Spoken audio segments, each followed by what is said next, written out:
SN2 reaction का जो mechanism है वो तो हम लोग स्टडी कर चुके हैं, उसके जनरल कैरेक्टरिस्टिक्स पढ़ चुके हैं, किस तरीके से वो प्रॉपर्टीज़ को अफेक्ट करेगा ये भी हम लोग देख चुके हैं।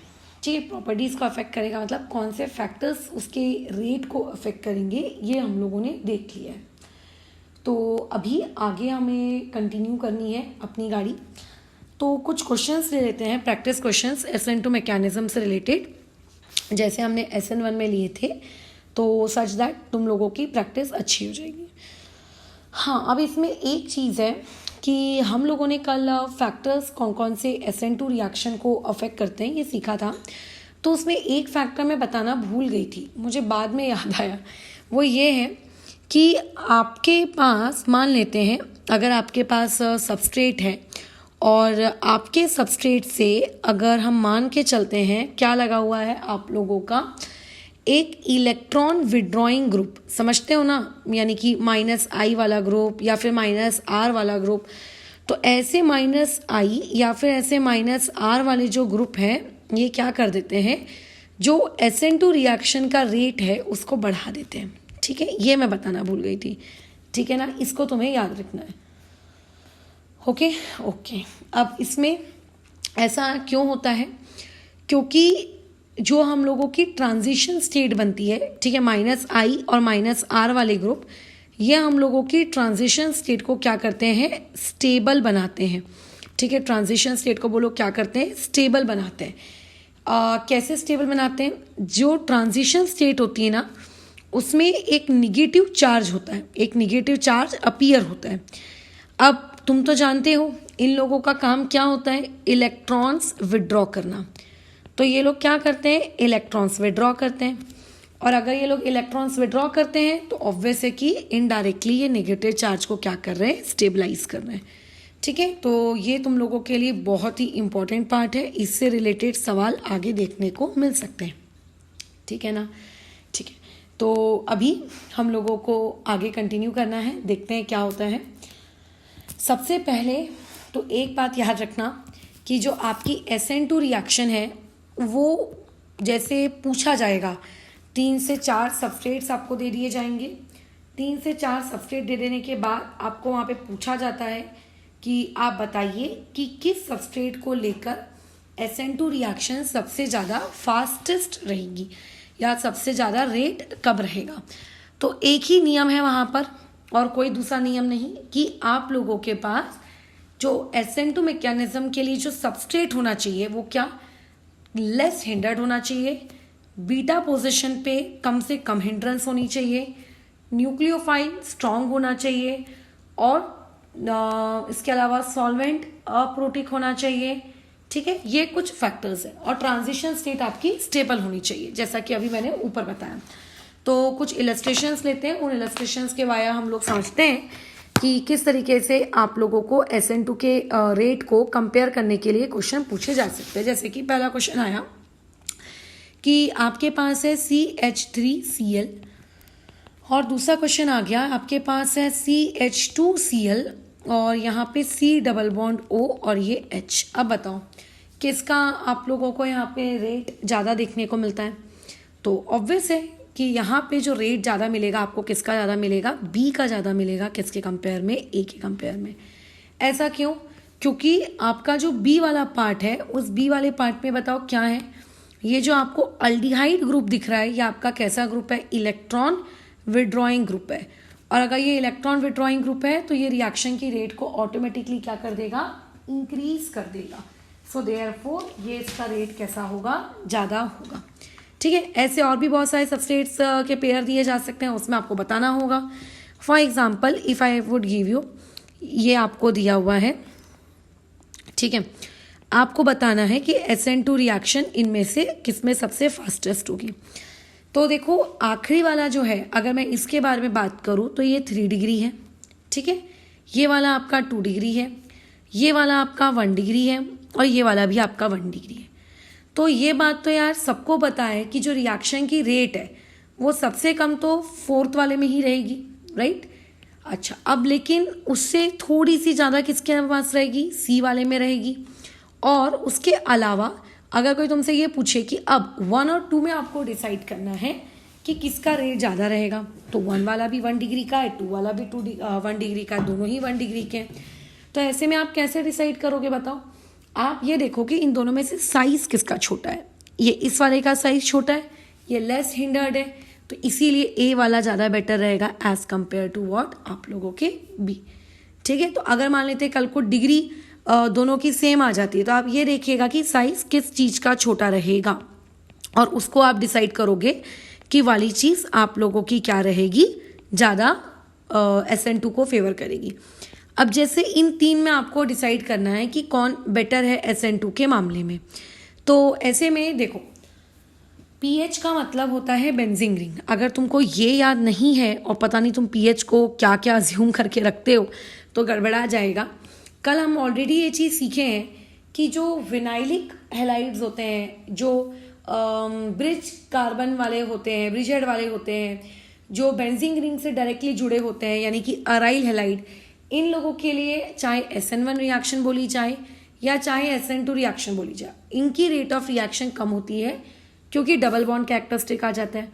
तो डेफिनेटली सी वाला तो सबसे आखिरी में आएगा। अब बात आती है 1 में और बात आती है किस में, आप लोगों के 2 में। तो फिलहाल ये कार्बन कितने डिग्री का है? 1 डिग्री। फिलहाल ये वाला कार्बन भी कितने डिग्री का है? 1 डिग्री।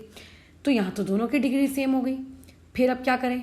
तो ऐसे में देखो इस कार्बन से क्या जुड़ा हुआ है, आप लोगों ने pH जोड़ के रखा है। pH क्या करता है? एक तरीके का -R देता है, ये भी क्या करता है? -R देता है। अब देखो, अब जैसे कि हम जानते हैं कि R आपका वैसे तो डिस्टेंस वाली क्वांटिटी नहीं होती, बट स्टिल वो जितना करीब लगा है उतना बेटर है, और ये चेन जितनी लंबी हो गई है अननेसेसरी, वो उसको क्या कर रही है, उसके ऊपर वाले रीजंस के अकॉर्डिंग उसको क्या कर रही है, उसकी रिएक्टिविटी को कम कर रही है। इसीलिए ये ऑर्डर यहाँ पे फॉलो हो जाएगा इसका। ठीक है, अच्छा अब जैसे वही रूल जो हम लोग हमेशा पढ़ते हैं आप लोगों के ब्रिजेट पोजीशन वालों को लेकर, वो आपको पता होने चाहिए। रुको बना लेते हैं पहले। तो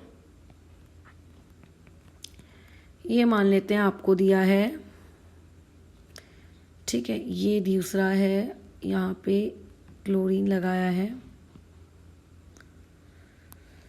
हाय यहाँ पे क्लोरीन है, ये इस पोजीशन से क्लोरीन है। बताओ इसमें अगर तुम्हें डिसाइड करना है कि किसका रेट सबसे ज़्यादा होगा, तो देखो ये वाली जो पोजीशन है ये बेसिकली आपकी ब्रिज हेड पोजीशन है। ये वाले क्लोरीन को अगर आप चेक करोगे तो ये कितने कार्बन का क्लोरीन है, आप लोगों के 3 डिग्री कार्बन है। अगर आप इस क्लोरीन को चेक करोगे तो ये कितने का है, 2 डिग्री, मतलब कार्बन 2 डिग्री का है। तो ऑब्वियस है कि जो आप लोगों का ब्रिज हेड पोजीशन है उसके लिए तो आंसर आपका सबसे आखिरी में आएगा। अब अगर मैं डिग्री के अकॉर्डिंग अरेंज करूँ तो डिग्री के अकॉर्डिंग आंसर कैसा बन जाएगा आपका ए, और उससे बेटर क्या, मतलब ये एक तरीके से बी, ये आएगा आंसर। ठीक है, ओके। तो बस इसी तरीके के सवाल रहते हैं, आपको रेट कंपेयर करना रहता है। जैसे कि एक सवाल और है इसी तरीके के ब्रिज हेड पोजिशन के से ही रिलेटेड। देखो ये रिंग बना के दी हुई है, ये आप लोगों का क्या है, ये बाईसाइक्लो कंपाउंड है, बिल्कुल ये बाईसाइक्लो कंपाउंड है। इसमें बाईसाइक्लो कंपाउंड के नहीं होने जैसा क्या है? अब कई लोगों को ऐसा लगता है कि ये जो ऊपर मैंने बनाया था केकड़ा वैसा ही स्ट्रक्चर दिखेगा तो वही बाईसाइक्लो होगा, ये तो साइक्लोहेक्सेन है। ये साइक्लोहेक्सेन नहीं है, आप बीच में देखो ना, ये आपको कहाँ से साइक्लोहेक्सेन दिख रहा है? ये तो ब्रिज हेड वाले पोजिशंस वाले आपके क्वेश्चंस हैं, है ना, ये साइक्लोहेक्सेन नहीं है। अब इसमें तुम्हें कंपैरिजन करना है कि किसका कैसा क्या हिसाब किताब है। तो पहले अपन बना लेते हैं पूरा क्वेश्चन, ठीक है। चलो बताओ, तो सबसे पहले ये वाली पोजीशन तो भैया ब्रिज हेड पोजीशन हो गई, तो ये तो आपका वर्स्ट हो जाएगा। अब आपको बाकियों के इसमें डिसाइड करना है, ये कितने डिग्री का है, 1 डिग्री, ठीक है। अच्छा ये कितने डिग्री का है, ये हो गया आप लोगों के 2 डिग्री। तो जो वर्स्ट है वो तो आपका फर्स्ट वाला है, और बचे हुए 1 डिग्री और 2 डिग्री में कौन सा वाला SN2 के लिए फेवरेबल होता है, 1 डिग्री। तो यानी कि ये क्या आएगा आपका बी, उसके बाद आएगा सी, और उसके बाद आएगा आपका आंसर ई। ये इस तरीके से देखते हैं, ठीक है। ये ऐसा रहता है क्वेश्चन आप लोगों का, बराबर, ये ऐसे। अच्छा अब जैसे मान लेते हैं ये आपको दिया है, यहाँ पे Cl है, ठीक है। ये मान लो यहाँ पे 1 मिनट 1 2 3 4 ठीक है, यहाँ पे आपका Cl है, यहाँ पर 1 2 3 4, ठीक है, 1 2 3 4, यहाँ पे एक Cl है और यहाँ पे 2 है। अब बताओ किसको आप कहोगे कि किसका यहाँ पे ज़्यादा है? तो यहाँ पे तो सब कुछ सेम ही दिख रहा है, जैसे कि ये कितने डिग्री का दिख रहा है, 1 डिग्री, ये कितने डिग्री का दिख रहा है, 1 डिग्री, ये कितने डिग्री का दिख रहा है, 1 डिग्री। अच्छा, पर तो सभी सेम है। अब आप ये देखिए, ये आपकी अल्फा पोजीशन, ये आपकी बीटा पोजीशन, ये अल्फा पोजीशन, ये बीटा पोजीशन, ये अल्फा पोजीशन, ये बीटा पोजीशन। हमने कल रूल पढ़ा था कि बीटा पोजीशन जितनी ज़्यादा हिंडर्ड रहती है, देखो मैं रूल्स के मतलब मैं रीजंस बाजू में लिखवा के नहीं दे रही हूँ, बट जैसे मैं अगर किसी क्वेश्चन को समझाती हूँ और तुम्हें लगता है कि ये रीज़न हाँ लिखने लायक है तो उसको लिख लेना, क्योंकि फ्यूचर में तुम्हें याद रहे ना रहे भाई, है ना, तो रिस्क मत लो, ठीक है। अच्छा बताओ क्या हो जाएगा यहाँ पे, बीटा पोजीशन से SN2 की रिएक्टिविटी घटती है, SN1 की बढ़ती है, बट हमें क्वेश्चन को फिलहाल SN2 की रिएक्टिविटी के अकॉर्डिंग अरेंज करने को कहा गया है।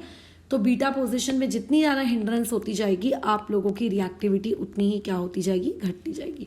सो ये रहेगा उसका करेक्ट आंसर, ठीक है। एक और चीज़ मान लेते हैं, क्वेश्चन ये है CH3 और CH2Cl, और एक क्वेश्चन है आपका C डबल बॉन्ड O और ये H CH2Cl। अब इन दोनों में तुम्हें डिसाइड करना है कि किसका रिएक्टिविटी ज़्यादा है। तो कैसे डिसाइड करोगे किसका रिएक्टिविटी ज़्यादा है? देखो फिलहाल तो ये भी 1 डिग्री है, ये भी 1 डिग्री है, यहाँ पे बीटा पोजीशन का तो कोई रूल नहीं दिख रहा, बट यहाँ पे एक बहुत इंपॉर्टेंट चीज़ दिख रही है कि ये जो चीज़ अटैच्ड है ये क्या करेगी बताओ, ये आपके प्लस आई यानी कि इंडक्टिव इफेक्ट से आगे इलेक्ट्रॉन सप्लाई करेगी, है ना। यहाँ पे हाइपर कॉन्जुगेशन नहीं होगी। क्यों नहीं होगी? हाइपर कॉन्जुगेशन तब होती है जब सिस्टम में या तो डबल बॉन्ड हो, फ्री रेडिकल हो या फिर कोई पॉजिटिव चार्ज हो, है ना, तो यहाँ पे ये सब नहीं होगा। अब ये आप लोगों को क्या दिख रहा है, ये तो इलेक्ट्रॉन विड्रॉइंग ग्रुप दिख रहा है, ये तो -R से इलेक्ट्रॉन खींचेगा, तो ऐसे में जितना ज़्यादा इलेक्ट्रॉन खींचने वाला ग्रुप लगा है वो उसकी रिएक्टिविटी को क्या कर देता है बताओ, इंक्रीज कर देता है। सो बेसिकली इसका आंसर क्या आएगा कि बी की रिएक्टिविटी ज़्यादा रहेगी एज कंपेयर टू व्हाट, आप लोगों के ए, ठीक है। This would be the correct answer. आपको ये ऐसे डिसाइड करना है, ठीक है। एक और क्वेश्चन में आते हैं, ये मान लेते हैं आपको ऐसा दिया हुआ है, यहाँ पे आई, यहाँ पे दिया हुआ है ट्रिपल बॉन्ड, यहाँ पर ये इस तरीके से आई। अब डिसाइड करो किसकी रिएक्टिविटी ज़्यादा है। तो यहाँ तो कोई बीटा ब्रांचिंग का भी सवाल नहीं है, दोनों की डिग्री भी 1 है ना, कोई इलेक्ट्रॉन डोनेटिंग कोई इलेक्ट्रॉन विड्रॉइंग ग्रुप भी नहीं है। है, ये डबल बॉन्डेड सिस्टम है, ये ट्रिपल बॉन्डेड सिस्टम है। हमें अच्छे से पता है कि electron negativity triple bonded system की ज़्यादा होती है as compare to electronegativity of double bonded system. जितनी ज़्यादा इलेक्ट्रॉन नेगेटिविटी रहती है, इलेक्ट्रॉन को विड्रॉ करने की पावर बेसिकली -I इफेक्ट वो भी क्या होता है, ज़्यादा होता है। सो तुम मुझे बताओ कि यहाँ पे करेक्ट आंसर क्या आएगा। बी वाला ज़्यादा इलेक्ट्रॉन विड्रॉ कर पाएगा, तो इसीलिए उसकी रिएक्टिविटी क्या हो जाएगी, ज़्यादा हो जाएगी एज कंपेयर टू व्हाट, आप लोगों के ए, ठीक है। ये इस तरीके से डिसाइड करते हैं, बराबर, ये गड़बड़ाना मत चीज़ों को लेकर। अच्छा जैसे मान लेते हैं आप लोगों को ये वाला एक क्वेश्चन दे दिया, यहाँ पे क्लोरीन लगा है, ठीक है, यहाँ पे क्लोरीन है, यहाँ डबल बॉन्ड है, यहाँ पे डबल बॉन्ड है, यहाँ क्लोरीन है। बताओ, तो तुम्हें देखते बराबर याद आना चाहिए कि इस पर्टिकुलर पोजीशन को हम लोग कहते हैं विनाइल हैलाइड। विनाइल हैलाइड यानी कि सबसे वर्स्ट, है ना, जैसे अराइल वर्स्ट होता है, जैसे ब्रिजेड वर्स्ट होता है, उसी तरीके से। डिग्री चेक करो तो देखो ये क्या है, ये आप लोगों का 1 डिग्री है, ये भी 1 डिग्री है, तो यार डिग्री के मामले में तो दोनों ही सेम है। फिर अब कैसे अरेंज करेंगे इसको? बीटा पोजीशन पे कोई ब्रांचिंग दिख रही है क्या? नहीं, बीटा पोजीशन पे कोई ब्रांचिंग तो नहीं दिख रही, बट ये पता है हमको कि ये जो डबल बॉन्डेड सिस्टम है ये रेजोनेंस कर सकता है। यहाँ पे आप रेजोनेटिंग स्ट्रक्चर्स ड्रॉ कर सकते हो, जिसकी वजह से आप काफ़ी हद तक अपनी ट्रांजिशन स्टेट को स्टेबलाइज कर सकते हो। तो इसका करेक्ट ऑर्डर क्या होगा, बी, उसके बाद ए, और उसके बाद बोलो क्या आ जाएगा आप लोगों का सी। ये ऐसे हम अरेंज करेंगे, ठीक है। एक आखिरी क्वेश्चन, फिर कुछ क्वेश्चंस ऐसे देख लेते हैं जो प्रीवियस ईयर में आए हुए हैं, ठीक है। चेक कर लेते हैं कि अगर हमने उस वक्त वो एग्ज़ाम दी होती तो क्या हमसे ये सवाल अभी बन रहे होते क्या। जैसे कि ये रिंग है, ठीक है, यहाँ पे Cl लगा है, ये आप लोगों की रिंग है, यहाँ पे Cl लगा है, बताओ क्या करोगे। तो फिलहाल ये कितने डिग्री का है, दिस इज़ 3 डिग्री। ये कितने डिग्री का है, दिस इज़ 1 डिग्री। ये कौन सी डिग्री का है, 2 डिग्री। ये तो यार मतलब एकदम ही मुंह पोपट वाला सवाल है। इसमें सबसे ज़्यादा कौन होगा आपका, 1 डिग्री वाला होगा, यानी कि बी, उसके बाद सी और उसके बाद A. So order would be what, B C A. ये आप लोगों का करेक्ट ऑर्डर रहेगा। ठीक है, बस खत्म। तो इसी तरीके से क्वेश्चन पूछा जाता है, बहुत सारे ग्रुप्स दिए जाते हैं, आपको बोला जाता है SN1 के अकॉर्डिंग अरेंज करो, आपको बोला जाता है SN2 के रेट, रिएक्शन के रेट के अकॉर्डिंग अरेंज करो, but the at the end एक ही चीज़ मायने रखती है, वो ये कि आपको रूल याद होने चाहिए। अब बोलो रूल क्या है, रूल सिंपल सा, सोबर सा, प्यारा सा एक ही है। अगर SN2 है तो उसके लिए क्या नियम चलते हैं, और अगर SN1 है उसके लिए क्या नियम चलते हैं। अगर आपको नियम याद है तो आपको सब याद है, आप सारे सवाल बना लोगे। अगर आपको नियम ही याद नहीं है तो आप कैसे करोगे। जैसे कि ये एक क्वेश्चन लेके देखो, बताओ कैसा क्या आएगा आप लोगों के पास। ये क्वेश्चन है, 1 मिनट। इसमें पूछा है कि SN2 रिएक्शन किसके लिए फास्टर होगी, मतलब कौन स्पीड में SN2 देगा। एक सबस्ट्रेट दिया है ये वाला, ठीक है, और एक सबस्ट्रेट दिया है ये वाला। ये CBSE के जो बोर्ड एग्जाम्स होते हैं उसमें आया हुआ सवाल है। देखते हैं बोर्ड के पेपर में आया हुआ सवाल है, हमसे बनता क्या। तो अभी अगर तुम चेक करोगे तो ये 1 डिग्री है, अगर तुम इसको चेक करोगे तो ये भी 1 डिग्री है। अरे यार यहाँ तो दोनों की डिग्री सेम है। बीटा पोजीशन को चेक करो, बीटा पोजीशन पे जैसा सीन है वैसा ही सेम सीन सेकेंड वाले केस में भी है, तो बीटा पोजीशन को लेकर भी हम कुछ नहीं बोल सकते, राइट। अच्छा, फिर और क्या देखा जाता है, सॉल्वेंट। सॉल्वेंट तो कुछ बताया ही नहीं है मैडम, तो कैसे बताएंगे, नहीं। फिर देखा जाता है कि स्ट्रॉन्ग न्यूक्लियोफाइल, तो स्ट्रॉन्ग न्यूक्लियोफाइल तो बताया ही नहीं है, ठीक है, कोई बात नहीं। फिर देखा जाता है इलेक्ट्रॉन डोनेटिंग या इलेक्ट्रॉन विड्रॉइंग ग्रुप है क्या, वो भी नहीं है, क्योंकि ऑलमोस्ट दोनों के बाजू में सिचुएशन सेम है। आप क्या बोलोगे इलेक्ट्रॉन डोनेटिंग या इलेक्ट्रॉन विड्रॉइंग को लेकर, एक चीज़ दोनों में अलग है, बोलो क्या। देख के बराबर समझ गए होगे, यहाँ I है, यहाँ Cl है, यानी कि ये जो सवाल है ये किस बात पे डिपेंड करता है, लीविंग ग्रुप एबिलिटी पे डिपेंड करता है। याद आ रहा है ये किस बात पे डिपेंड करता है, लीविंग ग्रुप एबिलिटी पे डिपेंड करता है। जितनी ज़्यादा उसकी लीविंग ग्रुप एबिलिटी होगी, हमने कल पढ़े थे, चाहे SN1 हो या चाहे SN2 हो, लीविंग ग्रुप एबिलिटी जितनी ज़्यादा होती है रेट उतना ही ज़्यादा होता है। और ये हम अच्छे से जानते हैं कि I की लीविंग ग्रुप एबिलिटी कई गुना बेटर होती है आप लोगों के क्लोरीन के कंपेयर में। तो अगर कोई तुमसे पूछेगा कि कौन फास्टर है, तो आप बोलोगे कि A आप लोगों का क्या है, फास्टर है। समझ में आ रहा है क्यों फास्टर मैंने कहा है, क्योंकि उसकी जो लीविंग ग्रुप एबिलिटी है किसकी, आपकी आयोडीन की, वो उसमें क्या है, ज़्यादा बेटर है, बराबर। अच्छा, अब एक और है क्वेश्चन, ठीक है। अब देखो इस सवाल की लैंग्वेज देखना, ठीक है। ये सवाल तो वैसे है बहुत इजी, बट इसकी लैंग्वेज अच्छी है। आपको पता होना चाहिए ना कि आपके पढ़े हुए कंसेप्ट्स किस किस लैंग्वेज में आपके सामने पूछे जा सकते हैं, है ना। देखो क्वेश्चन बोला गया है, which one of the following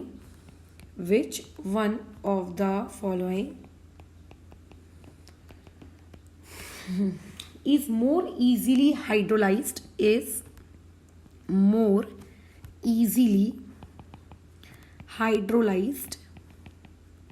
by KOH, ठीक है।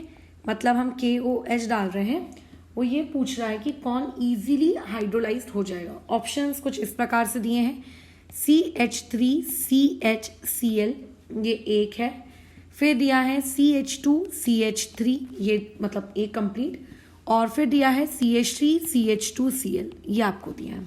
अरे बाप रे, यहाँ तो इस पर्टिकुलर सवाल में सबसे पहले तो आपको ये डिसाइड करना होगा कि रिएक्शन SN1 जारी है कि रिएक्शन SN2 जारी है, क्योंकि मैंने यहाँ पे आपको SN1 और SN2 मेंशन करके नहीं दिया। वैसे तो मैं ये चीज़ तुम्हें कल सिखाने वाली थी कि तुम कैसे आइडेंटिफाई करोगे कि रिएक्शन SN1 है कि SN2, बट अभी सुन लो। हाइड्रोलाइज बोला गया है, यानी कि हाइड्रोलिसिस यानी कि पानी। अगर आप पानी को यूज़ कर रहे हो मतलब पोलर प्रोटिक सॉल्वेंट है, पोलर प्रोटिक सॉल्वेंट है मतलब रिएक्शन SN1 है, और रिएक्शन अगर SN1 है इसका मतलब ज़रूर वहाँ पे क्या बना होगा, कार्बोकैटायन बना होगा। अब SN1 रिएक्शन में हम लोग रेट अच्छे से जानते हैं, बोलो रेट क्या होता है, 3 डिग्री 2 डिग्री 1 डिग्री, है ना। यहाँ पे ये कितना डिग्री है 1 डिग्री, यहाँ पे ये कितना डिग्री है 2 डिग्री। तो इसीलिए बताओ कौन ज़्यादा इजीली हाइड्रोलाइज होगा, पहला वाला ज़्यादा इजीली हाइड्रोलाइज होगा किसके कंपेयर में, दूसरे वाले के कंपेयर में। ठीक है, तो हाइड्रोलाइज वर्ड अगर आपको देखने को मिल रहा है और ऐसा नहीं बोला गया है, ऐसा अगर नहीं बोला गया है कि वो आपका क्या कहते हैं मतलब SN2 है या SN1 है, तो आपको क्या करना है, उसको डिसाइड करना, फिर आगे बढ़ना है। बट अगर इसी सेम क्वेश्चन में मैं ऐसा तुम्हारे साथ जबरदस्ती कर लूँ कि नहीं भाई देख ये तो तुम्हारी ना SN2 ही है, तुझे SN2 के अकॉर्डिंग ही आंसर देना है, तो तब तुम क्या करोगे, यहाँ पे उसको फिर SN2 के अकॉर्डिंग ही करोगे, भले ही तुम्हें वहाँ पे हाइड्रोलाइज वर्ड भी दिख रहा है तो भी। ये आपका क्वेश्चन है, इसको आपको अरेंज करना है SN2 की रिएक्टिविटी के अकॉर्डिंग। ये सवाल आ चुका है CBSE के बोर्ड एग्जाम्स में 2011। ठीक है, अच्छा हम लोग बोर्ड एग्जाम्स वाले क्वेश्चंस क्यों कर रहे हैं, देखो CBSE या किसी भी एग्जाम को ऐसा नहीं समझना चाहिए कि बहुत ही तुच्छ होती हैं वो, है ना। अच्छे अच्छे लोग ऐसे होते हैं जो बोर्ड्स में स्कोर नहीं कर पाते हैं और 2 साल एंट्रेंस पढ़ रहे हैं के नाम पर तमाशा होता है और कुछ नहीं। तो ऐसे में आपको पता होना चाहिए कि आप जो पढ़ रहे हो उस पढ़ी हुई चीज़ का आपका एप्लीकेशन आप ग्राउंड लेवल पे एटलीस्ट कर पा रहे हो कि नहीं कर पा रहे हो। अगर ग्राउंड लेवल पे कर पा रहे हो तो फिर आप आगे का सोचो, अगर ग्राउंड लेवल पर ही नहीं कर पा रहे हो इसका मतलब आपको अभी भी कंसेप्ट्स को शार्प करने की नीड है ना। और से ये भी पता चलता है कि ये सारी चीज़ें हमारे 12th के सिलेबस का पार्ट है, बिल्कुल ही हमारे 12th के सिलेबस का पार्ट है। कैसे, हम लोगों का एक चैप्टर है अल्काइल हैलाइड, उसमें हम लोगों को ये चीज़ें देखनी है। मैं अरेंज करके दे रही हूँ ABC, मतलब 3 बना के दे रही हूँ, एक में 3 पार्ट्स हैं या 4 पार्ट्स होंगे, आपको अरेंज करना है। तो सबसे पहले भैया तो तुम पहले वीडियो को पॉज करो, इस सवाल को देखो और फिर चेक करना कि तुम्हारा आंसर और मेरा आंसर मैच कर रहा है कि नहीं कर रहा है। अच्छा, अब इसके लिए एक और चीज़ ज़रूरी होती है, एक स्टूडेंट को स्ट्रक्चर बनाने आने चाहिए IUPAC के, राइट। अगर किसी प्राणी को अगर स्ट्रक्चर ही बनाने नहीं आते तो वो इंसान पता नहीं क्या करेगा। ठीक है, ये लो, ये आपका B वाला और ये वह आपका C, क्या है 1 ब्रोमो, ठीक है, 3 मिथाइल ब्यूटेन, अच्छा उसके बाद 2 ब्रोमो, 2 मिथाइल और ब्यूटेन, 3 ब्रोमो, 2 मिथाइल ब्यूटेन। चलो अरेंज करना शुरू करो। तो मैं उम्मीद करती हूँ तुमने पॉज कर लिया होगा, उसके बाद अरेंज कर रहे होगे। सबसे पहले तो स्ट्रक्चर बना लेना, ठीक है। अच्छा, अभी सबसे इम्पॉर्टेंट चीज़ यहाँ पे बोला है 2 ब्रोमो 2 मिथाइल ब्यूटेन। मैंने मेरे आँखों में अंदर ही अंदर मैंने इसका स्ट्रक्चर बना लिया है, ठीक है। तुम लगे तो इसका धीरे धीरे टुकुर टुकुर बनाना चाहते हो तो बना लो। ये एक 3 डिग्री का अल्काइल हैलाइड है। 1 ब्रोमोपेंटेन ये डेफिनेटली 1 डिग्री का है। 2 ब्रोमोपेंटेन 2 डिग्री का है। सोचो कितना गंदा सवाल है। SN2 की रिएक्टिविटी का ऑर्डर क्या फॉलो होता है बताइए, 1 डिग्री 2 डिग्री 3 डिग्री, यानी कि 1 डिग्री वाले की रिएक्टिविटी क्या होगी, ज़्यादा होगी, और 2 डिग्री वाले की रिएक्टिविटी क्या होगी, कम, और 3 डिग्री वाले की सबसे लीस्ट। यानी कि सवाल कैसा होगा, सबसे ज़्यादा रिएक्टिव B के बाद C के बाद बोलो कौन, A। ये मैंने इस क्वेश्चन के लिए अरेंज किया, नहीं तो किसी को ऐसा भी लग सकता है तीनों के बीच में अरेंजमेंट हो रहा है, ऐसा नहीं। 1 ब्रोमोब्यूटेन ये 1 डिग्री का सबस्ट्रेट है। 1 ब्रोमो 2,2 डाइमिथाइल प्रोपेन, मतलब 1 2 3 यहाँ पे ब्रोमीन लगा है, और उसके बाद ये तो भैया आपका बेसिकली मतलब 1 2 3 प्रोपेन बनाना पड़ गया, ब्रोमीन 2,2 डाइमिथाइल, ये ऐसा है। मतलब ब्रोमीन जिस कार्बन से कनेक्टेड है वो कार्बन एक ही कार्बन से कनेक्टेड है, मतलब ये भी आपका 1 डिग्री है। 1 ब्रोमो तो ये भी भैया 1 ही डिग्री होगा, है ना। ब्यूटेन मतलब 1 2 3 4, फर्स्ट पोजीशन पे ब्रोमीन और सेकंड पोजीशन पे मिथाइल यानी कि CH3। बताओ ये कितना डिग्री हो गया, ये आप लोगों का 1 डिग्री। तो यहाँ तो सभी के सभी 1 डिग्री हैं, फिर अब क्या करें। तो अभी अगर ये 1 डिग्री है तो आप चेक करिए बीटा पोजिशन को आप चेक करो। तो यहाँ अगर मैं इसको अल्फा कहूँगी तो ये बीटा है। देखो इस बीटा पे 2 मिथाइल ग्रुप लगे, यहाँ पे इस बीटा पे एक ही मिथाइल ग्रुप लगा है, और यहाँ पे फर्स्ट वाले केस में एक भी बीटा पोजीशन पे कोई मिथाइल नहीं है। तो SN2 रिएक्शन में अगर आप क्या करते हो, बीटा पोजीशन पे क्राउडिंग इंक्रीज करते हो तो उसकी वजह से रिएक्टिविटी कम हो जाती है। So your correct order would be A, B, और उसके बाद सॉरी नॉट ए सबसे ज़्यादा, फिर उसके बाद सी, और उसके बाद क्या आएगा बी। इस क्वेश्चन को मैंने किसके अकॉर्डिंग किया है, बीटा पोजीशन के अकॉर्डिंग किया है। ठीक है, किसके अकॉर्डिंग, बीटा पोजीशन के अकॉर्डिंग। ठीक है, ओके। तो अभी आ जाओ नेक्स्ट वाले में। हाँ, क्या है, 1 ब्रोमो 3 मिथाइल ब्यूटेन। अच्छा ठीक है, ये तो 1 डिग्री है no doubt. 2 bromo 2 methyl butane, मतलब आपका कार्बन 4 का चौथी पोजीशन में, सेकंड पोजीशन पे ब्रोमीन भी है, मिथाइल भी है, तो यानी कि आप लोगों का 3 डिग्री है। और 3 ब्रोमो 2 मिथाइल ब्यूटेन, यानी कि 1 2 3 और ये 4, यहाँ पे सेकंड पोजीशन पे मिथाइल, यहाँ पे ब्रोमीन, तो बेसिकली ये आपका 2 डिग्री है। अब ये तो सारा सिंपल सा सवाल है, इसको तो डिग्री के अकॉर्डिंग अरेंज करना है, और तो इसमें कुछ है नहीं, है ना। तो इस चीज़ का बताओ आंसर क्या आ जाएगा, सबसे वर्स्ट कौन सा होगा, सबसे वर्स्ट होगा बी वाला।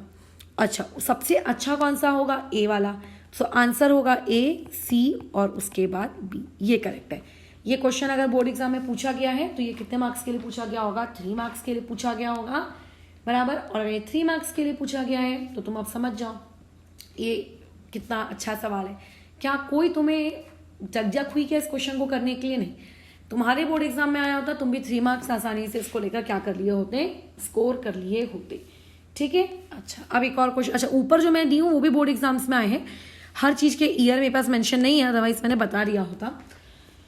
अभी जैसे यहाँ पे बोला जा रहा है कि कौन सी वाली चीज़, विच कंपाउंड, अच्छा 1 मिनट क्वेश्चन लिख लेते हैं। आपको बोला गया which compound in each of the following pairs, in which each of the following pairs will react faster in SN2। ठीक है, SN2 में कौन फास्टर रिएक्ट करेगा विथ आप लोगों का NaOH। अच्छा, तो अभी आपको पेयर दिए गए जैसे CH3Br एंड CH3I, बताओ इनमें से कौन SN2 के प्रति फास्टर रिएक्शन देगा। दूसरा दिया गया है CH3 होल थ्राइस 3 कार्बन, और फिर उसके साथ लगा हुआ है क्लोरीन। ठीक है, अच्छा, और साथ ही साथ में एंड में दिया है CH3Cl। बताओ, तो पहले वाला, अच्छा यहाँ पे Br है, पहले वाले केस में बताइए, पहले वाले केस में तो लिविंग ग्रुप एबिलिटी के अकॉर्डिंग किया जा रहा है, तो किसकी लिविंग ग्रुप एबिलिटी ज़्यादा बेटर होती है, बता दो। हमको पता है आयोडीन की ज़्यादा बेटर होती है, क्योंकि आयोडीन की लिविंग ग्रुप एबिलिटी बहुत अच्छी है, तो इसीलिए पहले वाले पेयर में कौन आप लोगों का बेटर रहेगा, पहले वाले पेयर में आप लोगों का क्या होगा, Br वाला कम और I वाला अच्छा। सेकेंड वाले में आते हैं, वहाँ तो दोनों तरफ Cl है, मतलब लिविंग ग्रुप के अकॉर्डिंग सवाल नहीं हो रहा है, बट ये 1 डिग्री है और ये 3 डिग्री है, तो ऑब्वियस है कि यहाँ पे कौन सा वाला रहेगा, आप लोगों का 1 डिग्री वाला रहेगा। ठीक है, ये 1 डिग्री वाला सवाल है। तो ये कब आया है, ये आप लोगों के CBSE के बोर्ड एग्जाम्स में 2007 में आया हुआ सवाल है। मेरे पास सारे प्रीवियस ईयर्स क्वेश्चंस नहीं है, बट हाँ जितने भी प्रीवियस ईयर्स हैं उनमें से मैंने तुम लोगों को कुछ बता दिए, बराबर, कि अगर तुम लोगों ने वो चीज़ उस वक्त फेस की होती तो तुम लोगों को ये चीज़ किस तरीके की देखने को मिल रही होती, कि क्या तुम इसको अटेम्प्ट कर पाती कि तुम उसको अटेम्प्ट नहीं कर पाती। ठीक है, ओके, तो आगे बढ़ते हैं और सवालों के प्रति। ठीक है, अच्छा, तो अभी मेरे हिसाब से ये तो समझ में आ गया होगा कि कैसे हम लोग जा रहे हैं। मैं बता दूं, मैंने अभी SN2 पूरा नहीं पढ़ाया है और ना ही मैंने SN1 अभी पूरा पढ़ा है, क्योंकि SN1 और SN2 में मतलब ऐसी कई रिएक्शंस हैं जो SN1 देती हैं, ऐसी कई रिएक्शंस हैं जो SN2 देती हैं, राइट। हम लोगों को उनको एक एक करके पढ़ना है। तो अभी हमने बस एक बेसिक मैकेनिज्म पढ़ी है, बेसिक रूल्स देखे हैं, और इन्हीं बेसिक रूल्स के सहारे हम आगे क्वेश्चंस को अटेम्प्ट करेंगे। ठीक है, अभी जैसे कि एक क्वेश्चन, ये AIEEE 2005 का सवाल है। ठीक है, ये सवाल कहाँ का है, AIEEE 2005 का। सवाल में देखो पूछा आप लोगों से ये क्या है कि आपके पास एक 3 डिग्री का अल्काइल हैलाइड है। ठीक है, बोल रहा है कि 3 डिग्री के जो अल्काइल हैलाइड होते हैं वो प्रैक्टिकली इनर्ट होते हैं। ठीक है, प्रैक्टिकली इनर्ट होते हैं, किस काम के प्रति भैया इनर्ट होते हैं, टुवर्ड SN2 रिएक्शंस। अब आपको नीचे 4 ऑप्शंस दिए हैं और आपको बताना है कि आखिर उनके इनर्ट होने का रीज़न क्या हो सकता है। तो पहला ऑप्शन दिया गया है स्टेरिक हिंड्रेंस।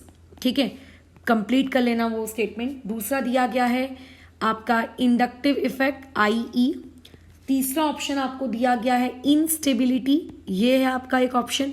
और चौथा ऑप्शन दिया गया है आप लोगों का इनसॉल्युबिलिटी। कभी भी जल्दबाजी में आकर कोई भी ऑप्शन फटाफट मार्क मत कर देना, दिमाग लगाना, सोचना और फिर आगे मार्क करोगे। जल्दबाजी में लिया हुआ काम गड़बड़ा देगा सिचुएशन को, ठीक है। अभी जैसे कि ये जो सवाल है इनसॉल्युबिलिटी, यार कैसा फालतू ऑप्शन है, ये तो हो नहीं सकता, है ना।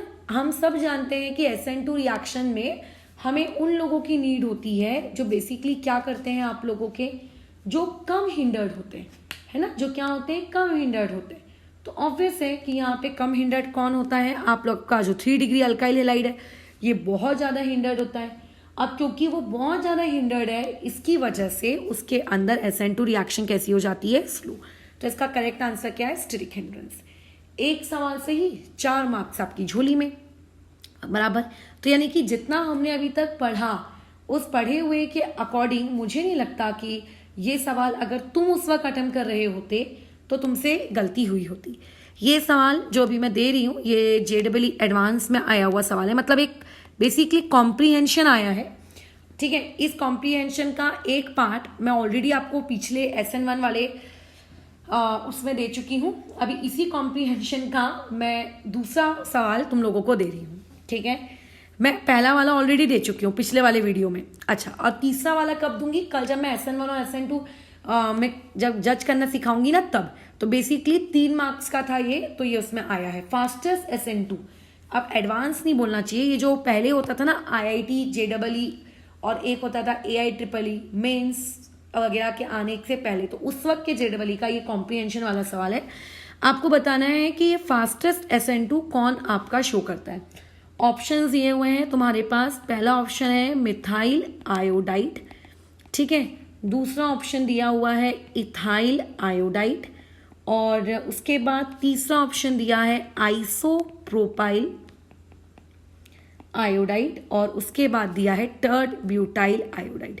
तो कोई पगला ही होगा जो टर्ड ब्यूटाइल आयोडाइड को मार्क करेगा, बल्कि मैं ये कहूँ कि टर्ड ब्यूटाइल आयोडाइड तो SN2 देगा ही नहीं। क्यों नहीं देगा, क्योंकि वो 3 डिग्री का है।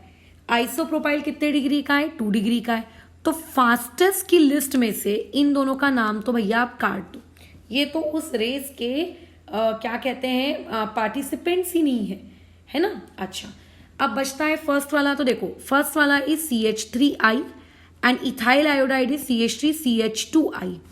अभी अगर कोई तुमसे पूछेगा कि कौन फास्टेस्ट देता है, तो एक स्टूडेंट की जो अप्रोच है वो ज़्यादातर कैसी जाती है, वो डिग्री देखने में ही जाती है, वो डिग्री देखता रहता है।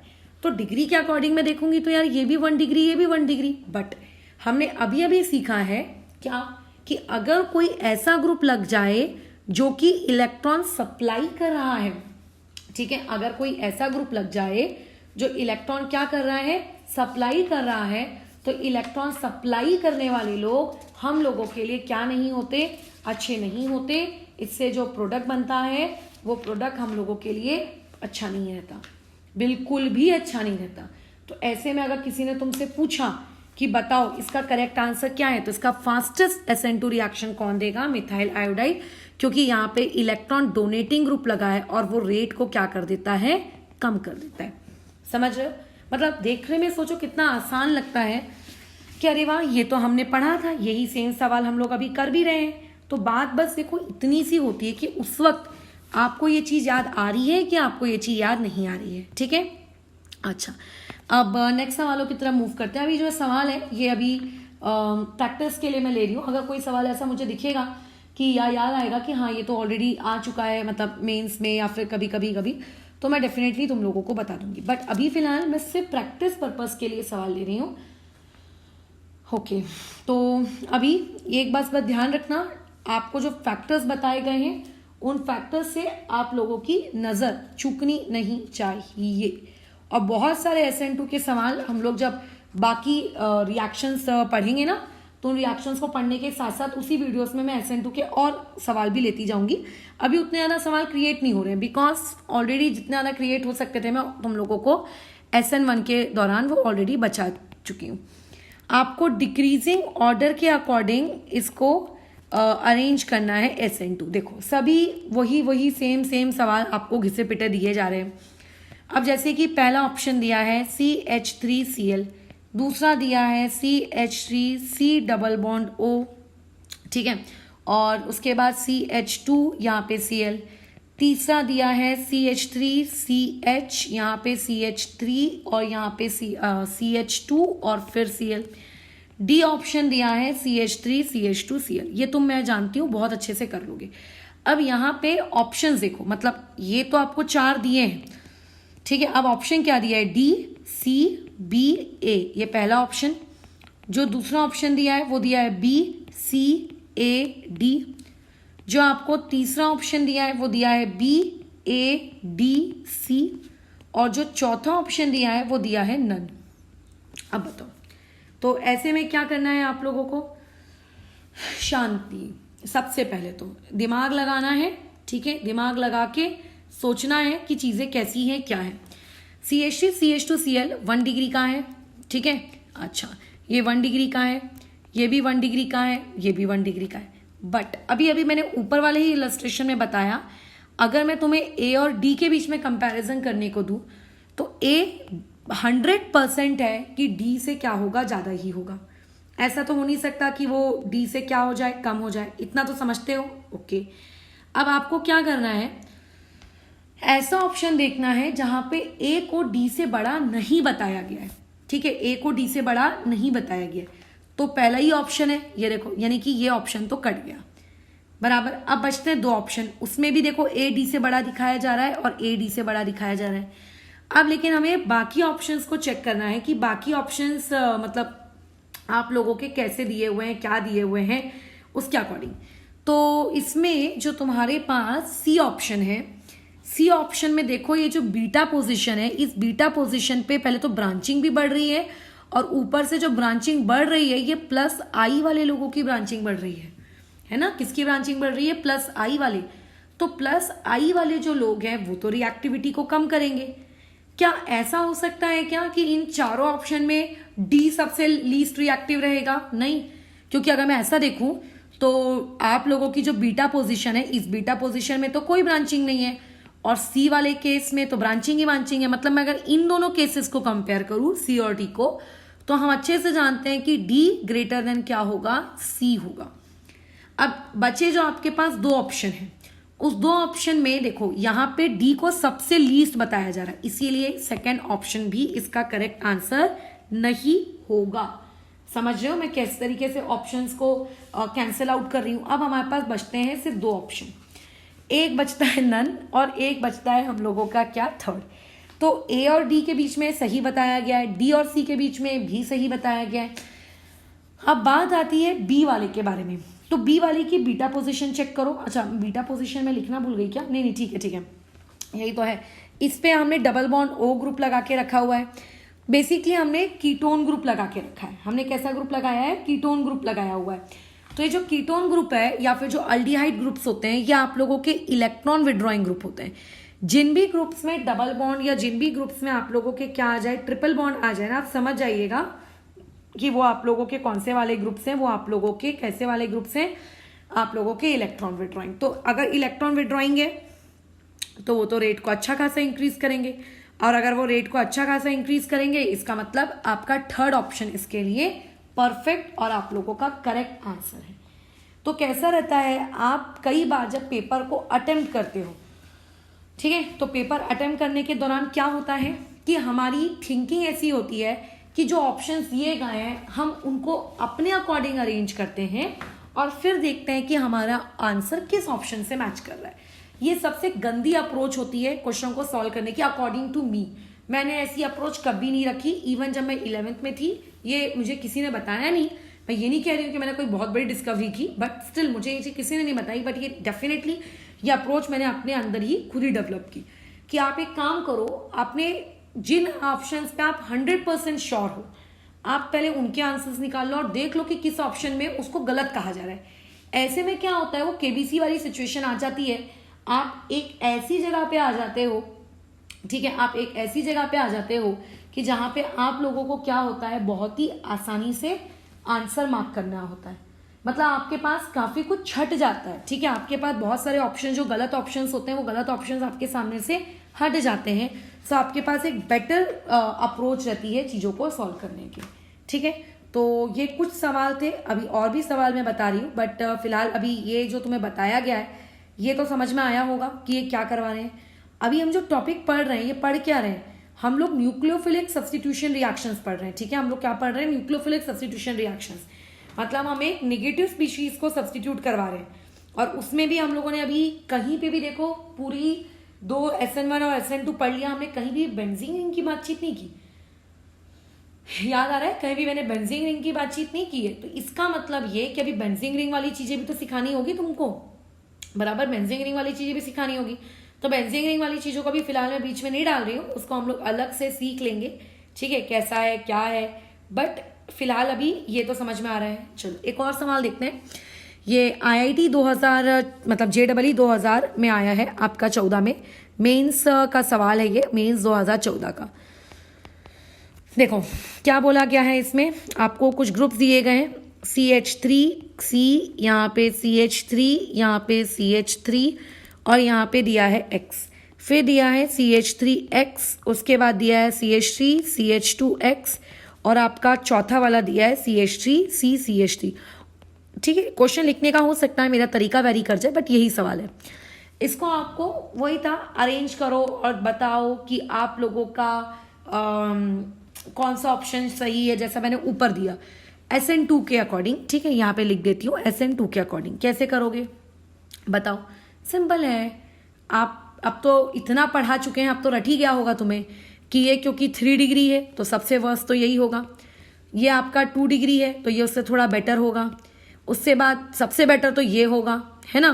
तो ये इसका करेक्ट आंसर है, this is your correct answer. Done, yes sir. क्या ये सवाल तुम नहीं कर पाते, अगर तुम मेंस 2014 दे रहे होते तो डेफिनेटली कर सकते थे, ठीक है, ओके।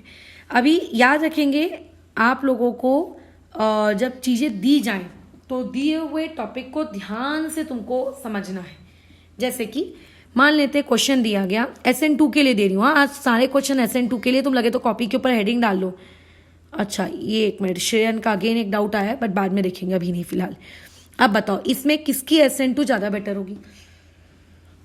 तो अभी मैंने इसके जैसा एक सवाल ऊपर करवाया है, बस फर्क इतना है कि वहां पे मैंने लिया था ट्रिपल बॉन्ड। कहाँ गया वो, देखो एक ट्रिपल बॉन्ड वाला सवाल, ये देखो डबल बॉन्ड और ट्रिपल बॉन्ड दिख रहा है। अगर तुम्हें ये सवाल समझाए तो तुम इस सवाल का भी आंसर दे सकते हो। कैसे, हाँ अच्छे से जानते हैं, इलेक्ट्रोनेगेटिविटी डबल बॉन्डेड सिस्टम की ज़्यादा होती है एज कंपेयर टू इलेक्ट्रोनेगेटिविटी और सिंगल बॉन्डेड सिस्टम। अगर इलेक्ट्रोनेगेटिविटी ज़्यादा है इसका मतलब उसके पास इलेक्ट्रॉन्स को बेसिकली विड्रॉ करने की उसकी जो पावर है वो भी कैसी है, आप लोगों की ज़्यादा है। So therefore the correct answer would be B, B आपका कम होगा और ए आप लोगों का क्या होगा, ज़्यादा होगा, ठीक है। ये वाली चीज़ ये इस तरीके से पूछा जाता है। डन, ठीक है। तो बस इसी तरीके के सवाल आएंगे, इसमें अब कोई तकलीफ नहीं होनी चाहिए, आसानी से सवाल बन जाएंगे, ठीक है। और क्वेश्चंस मैं दूंगी, बट पहले हम लोग थोड़ी सी जो प्रैक्टिस है वो कर लेते हैं आप लोगों की, किसको लेकर, ये बेसिक SN2 को लेकर। जब बेसिक SN2 वाला पार्ट हमारा खत्म हो जाएगा तब हम लोग थोड़े से अच्छे सवालों की तरफ मूव करेंगे, ठीक है, जिसमें आपको दिमाग लगाने की नीड पड़ रही है। अभी तो यहाँ पे दिमाग लगाने वाला कोई भी काम नहीं है। अभी ये जितने सवाल मुझे तुम्हें रिएक्टिविटी को लेकर बताने थे मैं बता चुकी हूँ। अभी हम लोग सवाल करते हैं, अगर आपको लेट से रिएक्शन का प्रोडक्ट लिखने को दिया जाए तब आप क्या करेंगे। तो मैं बता दूं SN1 की अपेक्षा जो SN2 होता है वो काफ़ी आसान होता है। उसका बहुत ही सिंपल सा रीज़न है, क्या कि आप लोगों का जो SN2 होता है उसमें कोई भी कार्बोकैटायन नहीं बनता। No carbocation means no rearrangement, no rearrangement means no चकचक झकझक। जहां पे लिविंग ग्रुप लगा है वहीं पे उठा के क्या लगा दो, न्यूक्लियोफाइल लगा दो। तो रूल नंबर 1, ठीक है, लिविंग ग्रुप हटाओ, आप लिविंग ग्रुप को हटाओ और आप न्यूक्लियोफाइल लगाओ, यह आप लोगों का रूल नंबर 1, ठीक है, ठीक है। अब रूल नंबर 2 में आ जाते हैं। रूल नंबर 2 आप लोगों के कायरल कार्बन्स के लिए है। अब कायरल कार्बन्स क्या होते हैं मैंने कल की क्लास में बताया है, इससे पहले भी इवन मैंने जब बायोमॉलिक्यूल्स पढ़ाया है तब भी मैंने बताया है। ठीक है, मैंने दोनों टाइम बताया आप लोगों को, लेकिन अब किसी को अगर याद नहीं है कि कायरल कार्बन क्या होते हैं तो मैं बता दूं, ऐसा कार्बन एटम जिसमें चारों ग्रुप्स उससे अटैच्ड वाले क्या हो, डिफरेंट हो। 2 मिनट मैं पानी पीने का ब्रेक ले लूं।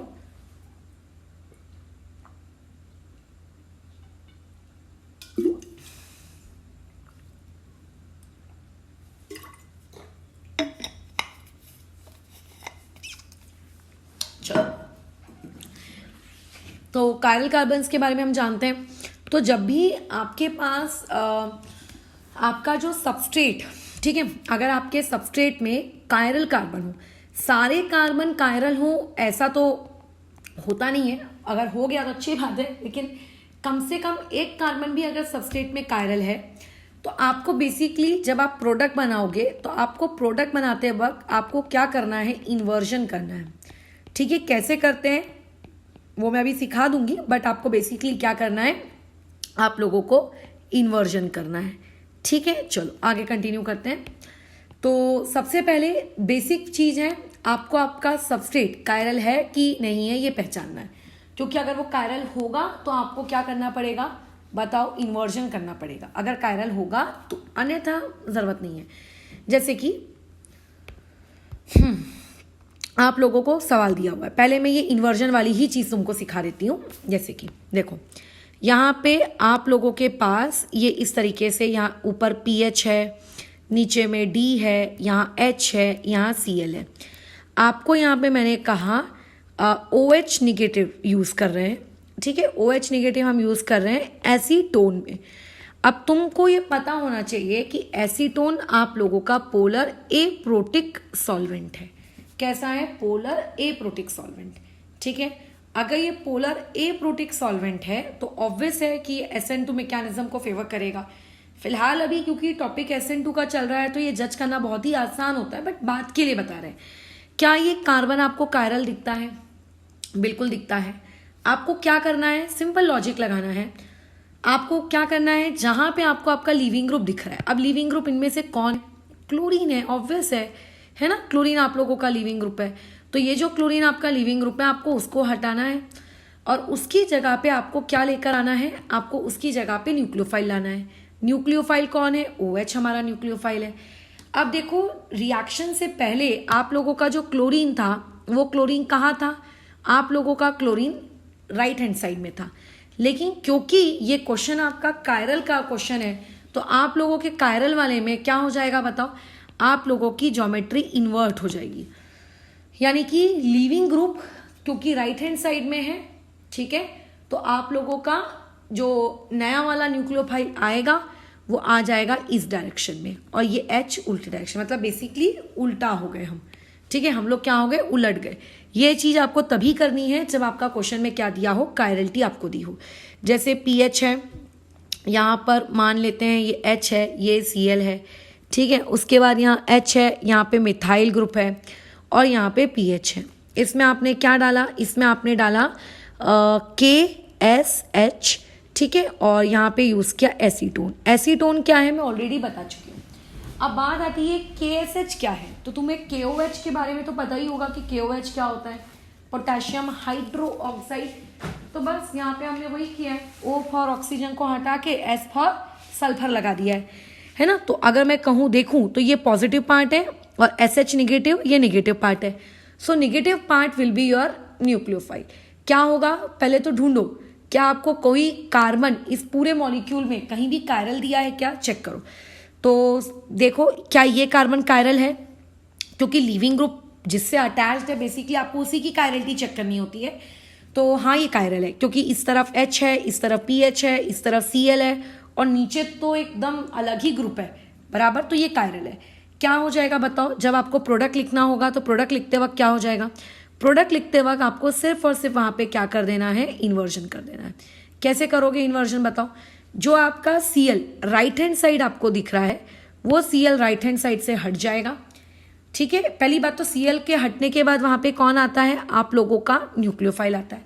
तो न्यूक्लियोफाइल एग्जैक्टली Cl की जगह आएगा क्या, नहीं, Cl राइट हैंड साइड में था, न्यूक्लियोफाइल कहाँ पे आ जाएगा, लेफ्ट हैंड साइड में, और जो H लेफ्ट हैंड में था वो कहाँ चला जाएगा, आप लोगों के राइट हैंड में। तो जब भी, अच्छा ये काम आपको कब करना है, ये काम आप लोगों को SN2 में करना है। और अगर ये SN1 मैकेनिज्म होती तब हम क्या करते, तो SN1 में आप एक प्रोडक्ट और लिखते। एक प्रोडक्ट कौन सा वाला लिखते, जहाँ पे Cl है वहीं पे आके OH लग गया या फिर SH लग गया। क्योंकि SN1 मैकेनिज्म में आपको क्या देखने को मिलता है, रैशमिक मिक्सचर्स देखने को मिलते हैं। और रैशमिक मिक्सचर में आपको रिटेंशन वाला प्रोडक्ट भी मिलता है और इन्वर्जन वाला भी। लेकिन SN2 में हमें स्ट्रिक्टली कौन सा वाला प्रोडक्ट मिलता है, इन्वर्जन वाला प्रोडक्ट मिलता है। ठीक है, जैसे कि एक और सवाल मान लेते हैं आप लोगों को ये चीज़ ऐसी दी हुई है, ये यहाँ पर ये ऐसे, यहाँ ऊपर में आ गया Cl, यहाँ पे आ गया H, और यहाँ पे आपका H, और यहाँ पे आप लोगों का CH3। ठीक है, अच्छा यहाँ पे मैं आपसे कह रही हूँ OH निगेटिव आपको ऐड करना है। सबसे पहले तो लिविंग ग्रुप कौन है, Cl हमारा लिविंग ग्रुप है। Cl जिस कार्बन से अटैच है, आप उस कार्बन को चेक करो क्या वो कायरल है। तो एक तरफ Cl लगा है, एक तरफ H लगा है, तो दो ग्रुप्स तो अलग है। अब सुनो सबसे इंपॉर्टेंट चीज, क्या तीसरा और चौथा भी अलग है? तो कई स्टूडेंट्स को लगता है नहीं, बट हाँ तीसरा और चौथा भी अलग है। कैसे, देखो जब हम इसको देखते हैं इससे जुड़े हुए को, तो ये भी एक कार्बन है। हम इससे जुड़े हुए को देखते हैं तो हमें ये भी एक कार्बन है।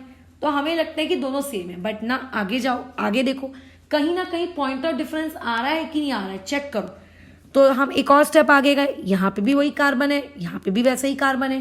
बट अगर मैं एक स्टेप और आगे जाती हूँ तो इस पॉइंट पे पहुंचने के बाद इस तरफ से आने पर हमको CH3 मिल रहा है और इस तरफ से आने पे हमको H मिल रहा है, यानी कि हमें पॉइंट ऑफ डिफरेंस मिल गया। इसका मतलब हमारा ये पर्टिकुलर क्वेश्चन कायरल है। अगर ये कायरल है तो बोलो क्या हो जाएगा, जब OH निगेटिव आएगा, ठीक है, जब OH निगेटिव आएगा Cl की जगह को ऑक्यूपाई करने, तो जहां पर अभी Cl है क्या उसकी जगह पे आएगा, क्या नहीं, Cl और H के बीच में जगह इंटरचेंज हो जाएगी। मतलब Cl की जगह आ जाएगा H और OH जो है वो नीचे आके लगेगा, ये इस तरीके से।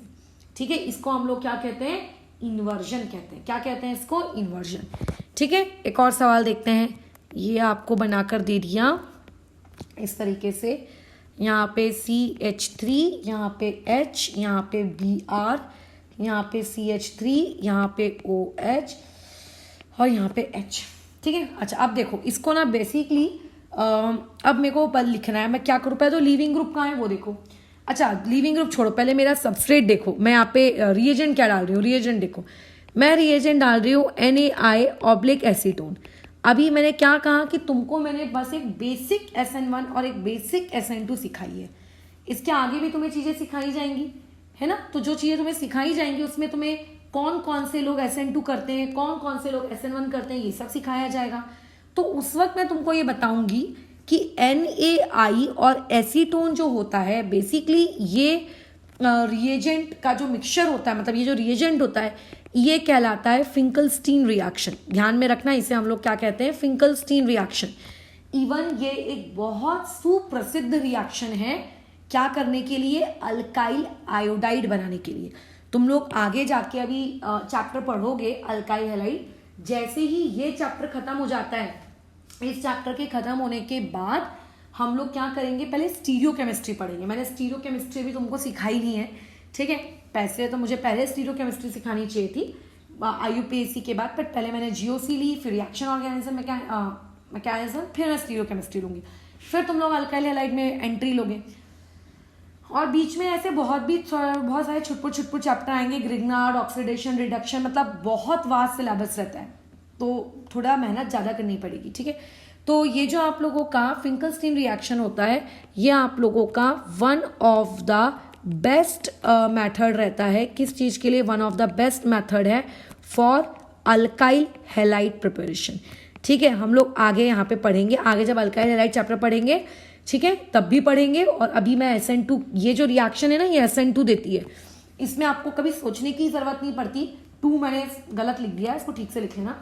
आपको कभी फिंकलस्टीन में सोचने की जरूरत ही नहीं पड़ती कि वो SN1 देगा कि SN2 देगा। Finkelstein reaction will always gives you SN2 reaction mechanism, ठीक है। तो अब इसमें लिविंग ग्रुप कौन होता है, ये हमारा लिविंग ग्रुप होगा कि ये होगा।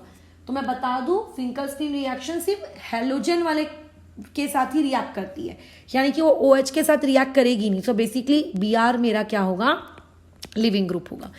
अगर Br मेरा लिविंग ग्रुप है तो चेक करो क्या वो उससे जुड़ा हुआ कार्बन कायरल है क्या, तो यस यहाँ पे कायरलिटी मौजूद है।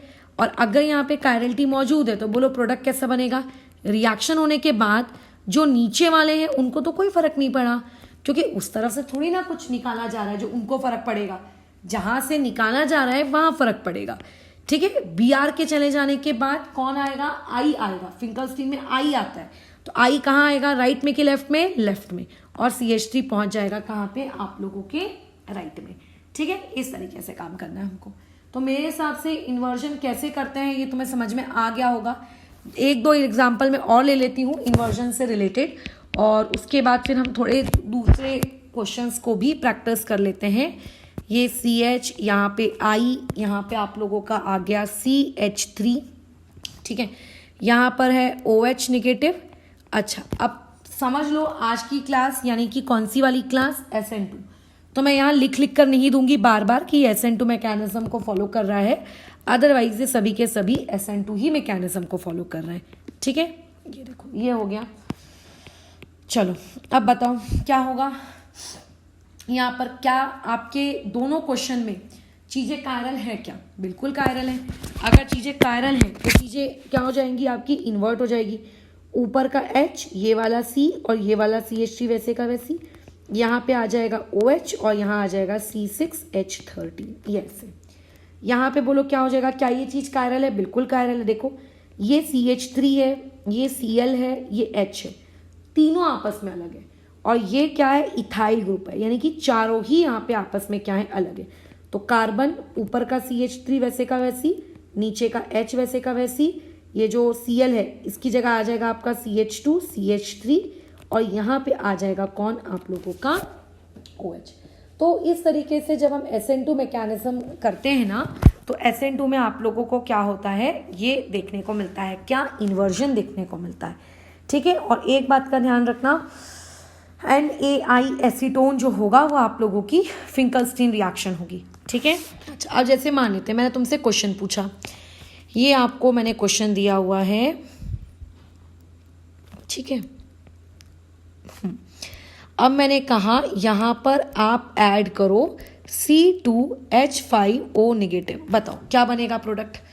तो पहली बात तो मैं यहाँ तुम्हें बता देती हूँ, लो SN2 मैकेनिज्म हो गया। फिर तो मैं बता दूं, बहुत सारे बच्चे बड़ी बड़ी खुशी खुशी क्या करते हैं बताओ, आपका वो जो Br है उसको हटाते हैं, उसकी जगह C2H5 लगा देते हैं। वो ये नहीं देखते हैं कि वो जिसको हटा रहे हैं ये आप लोगों की ब्रिज हेड पोजीशन है, और ब्रिज हेड पोजीशन पे हम लोगों को चाहे SN2 दो या चाहे SN1 दो, नो रिएक्शन आएगा उसका आंसर। ठीक है, उसका आंसर क्या आएगा, नो रिएक्शन। ठीक है, अच्छा अब जैसे एक क्वेश्चन मान लो ये,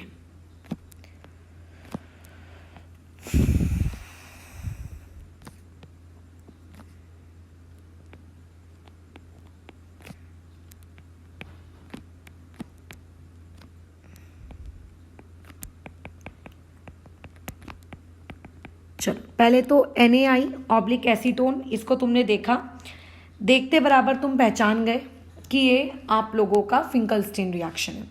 फिंकलस्टीन रिएक्शन में कभी नहीं सोचना, वो आपको हमेशा क्या देगी, SN2 मैकेनिज्म ही देगी।